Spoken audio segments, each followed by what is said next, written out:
साल भर में सबसे प्यारा होता है एक दिन सौ दुआएं दे रहा दिल तुमको আসলে অনুমতিটা হচ্ছে এমন, আমি মূলত আজকে 3 দিন যাবত ঢাকা ছিলাম। আর ইমনকে আমি বাতিজা হিসাবে ওরে অনেক শ্রদ্ধা করি এবং ও আমার খুব কাছের লোক। তো আসলে আমরা আজকে এখানে যারা আছি সবাই একত্রিত হয়ে ইমনের যে বার্থডেটা পালন করছি, আমার কাছে খুবই ভালো লাগছে এবং আনন্দ লাগছে। আমরা চাই সবাই একসাথে মিলেমিশে চলার জন্য, দলমত নির্বিশেষে আজকে এই অবশ্যই এখানে কিন্তু দল ফ্যাক্ট না, সর্বকত হচ্ছে আমাদের সম্পর্ক এবং আমাদের গ্রাম, সবার আগে গ্রাম, এটাই বড় কথা।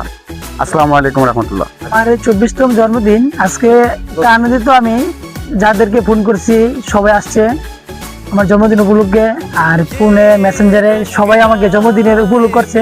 আসলে আমি অনেক আনন্দিত, সবার ভালোবাসা পাই আমি অনেক আনন্দিত। হেলাল কাকা আইসে, বন্ধু সবাই আইসে, বড় ভাই আইসে, সবাই ফোনে আমি অনেক আনন্দিত, সবাই আইসে আনন্দিত।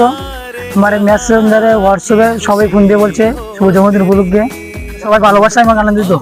আলহামদুলিল্লাহ আগামীতে আরো সুন্দর হবে আগামীতে ইনশাল্লাহ। সবাইকে দলমত মিলেছে, সবাইকে নিয়ে একসাথে সামনে আরো সুন্দর করবো ইনশাল্লাহ। ছোট ভাই ইমনের জন্মদিন আজকে খুবই আনন্দ লাগতেছে যে আসলে আজকে প্রচুর ঝড় তুফান ছিল, আবার আজকে সুখাহতের দিন। এই দিনে আজকে আসলে তার জন্মদিন, আসতে পেরে আমি অনেক আনন্দিত এবং ছোট ভাই ইমনের জন্য দোয়া রইল সামনে যেন ভালো কিছু করে।